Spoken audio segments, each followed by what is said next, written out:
Olá! Hoje a gente vai analisar um estudo de caso bem interessante do planejador financeiro Admilson Longo, lá do Cuidado Financeiro. A ideia é ver, na prática, como um método bem estruturado consegue transformar toda aquela ansiedade que vem com uma grande mudança financeira em um verdadeiro ponto de virada, sabe? Para começar uma vida nova. Mas antes da gente mergulhar nessa história, um aviso importante, tá? Esse é um caso real, sim, mas todos os detalhes foram modificados para garantir a privacidade da pessoa, claro. O nosso objetivo aqui é totalmente educacional. É para a gente aprender com essa jornada. Pensa bem, o que uma pessoa faria se de repente recebesse uma grana que muda a vida completamente? Para muita gente, isso que parece um sonho, na verdade, vira o começo de uma ansiedade que paralisa. E era exatamente assim que a cliente desse estudo de caso se sentia.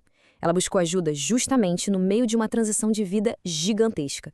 Então, vamos começar pelo desafio dela. Como é que se navega por uma fase completamente nova da vida e, ao mesmo tempo, se lida com uma mudança financeira tão grande, tão repentina? A situação era a seguinte: depois de um casamento de 32 anos, ela estava se preparando para receber os valores do divórcio. E, olha, isso não era só um processo legal, né? Era o começo de um capítulo totalmente novo. Um capítulo onde ela, pela primeira vez em décadas, seria a única responsável pelo próprio futuro financeiro. E a gente está falando de uma quantia bem significativa, mais de 1.400.000 reais. É um valor que representava décadas de uma vida construída a dois. Só que, junto com esse capital, vem um peso enorme, a responsabilidade de não errar, de fazer a coisa certa. E as preocupações dela, num primeiro momento, pareciam bem práticas, sabe? Coisas como o medo de cometer um erro grave, a falta de conhecimento técnico, aquela pressão para investir o dinheiro rápido e a incerteza sobre o que fazer com os grandes bens, como a casa da família. As perguntas eram táticas, sobre transferência de ativos. Mas, no fundo, a questão era outra. Era emocional. Era um medo profundo de gerenciar mal essa que parecia ser a única chance de ter segurança dali para frente. E é aqui que a coisa fica interessante. É aqui que entra a abordagem do especialista Admilson Longo. Porque em vez de focar nos sintomas, ou seja, nas perguntas sobre o dinheiro, ele foi direto na causa, na raiz daquela ansiedade toda. Olha só essa mudança de perspectiva. O sintoma era a preocupação técnica. Como é que os ativos vão ser transferidos da corretora? Mas a causa raiz era muito mais profunda. Qual é o propósito desse dinheiro todo na minha nova vida? Isso mostra perfeitamente o processo de diagnóstico. A cliente chegou focada na mecânica, no como, mas o planejador, com muita sensibilidade, guiou a conversa para o que realmente importava: definir um plano de vida antes de qualquer outra coisa. E essa abordagem, lá no cuidado financeiro, tem um nome: Medicina Financeira TM. A lógica é genial. Em vez de tratar problemas de dinheiro como uma simples conta de matemática, a ideia é agir como um médico.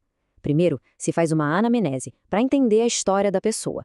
Depois, vem o diagnóstico, para achar a causa real do problema. E só então se define o tratamento, que é um plano personalizado para curar aquela dor financeira. Bom, isso nos leva direto ao ponto de virada da história. A grande sacada, o grande avanço, não foi encontrar o melhor investimento do mercado. Foi algo muito mais profundo, uma mudança total de mentalidade. Essa frase do Admilson Longo resume tudo. Eu sempre parto do princípio que um investimento ou qualquer dinheiro é um meio para um fim. Ele nunca é um fim em si próprio. E foi aí que a ficha caiu para a cliente. O dinheiro não era o objetivo. Ele era apenas a ferramenta. A ferramenta para construir a vida que ela queria ter a partir daquele momento. E esse processo todo do cuidado financeiro é bem estruturado, como se fosse uma consulta médica mesmo. O primeiro passo é a anamnese, ouvir a fundo a história da pessoa, a relação dela com o dinheiro. O segundo é o diagnóstico, identificar qual é a dor financeira de verdade e o que está por trás dela. O terceiro é o tratamento. Aí sim, criar um plano de ação que conecta o dinheiro com os objetivos de vida. E por último, o acompanhamento, para garantir que o plano continue no caminho certo. E aqui tem um outro ponto que é absolutamente crucial e que o Admilson faz questão de ressaltar. Ele diz: nossa única receita vem do pagamento dos clientes. Somos proibidos por lei de receber qualquer dinheiro de qualquer instituição financeira. O que isso significa na prática? Que a orientação é totalmente livre de conflitos de interesse. O conselho é baseado só no que é melhor para a pessoa e não em comissões para empurrar um produto A ou B. Certo. Então, qual foi o tratamento prescrito? Qual foi o plano de ação? Bom, não foi nenhuma estratégia de investimento mirabolante. Pelo contrário, foi um plano focado em uma coisa: criar clareza e confiança antes de tomar qualquer decisão importante. O plano de ação imediato foi simples e poderoso. Primeiro, pausar. Adiar qualquer decisão sem volta, como vender a casa da família, por exemplo. Segundo, explorar. Mapear os objetivos de vida para os próximos 5, 10 anos. O que seria uma vida plena para ela agora? Terceiro, organizar. Receber o dinheiro e estruturá-lo pensando primeiro em segurança e liquidez. E só então, o quarto passo, planejar. Trabalhar junto com um especialista de confiança para construir um plano financeiro que servisse a esses objetivos de vida. O efeito disso foi um alívio instantâneo. A pressão saiu de cena e deu lugar à permissão para respirar. O foco deixou de ser reagir com medo e passou a ser agir com propósito. Então, a grande lição que fica é essa. A tranquilidade financeira não está no ativo que se compra, mas sim na clareza do plano que se constrói. No fim das contas, o maior valor entregue não foi uma dica de investimento, mas um processo que transformou ansiedade em poder de decisão. E a transformação financeira, ela sempre começa com o primeiro passo. Para qualquer pessoa que esteja vivendo uma transição parecida, a mensagem desse caso do cuidado financeiro é cristalina. Comece pela sua vida. O plano financeiro vem depois, como uma consequência natural.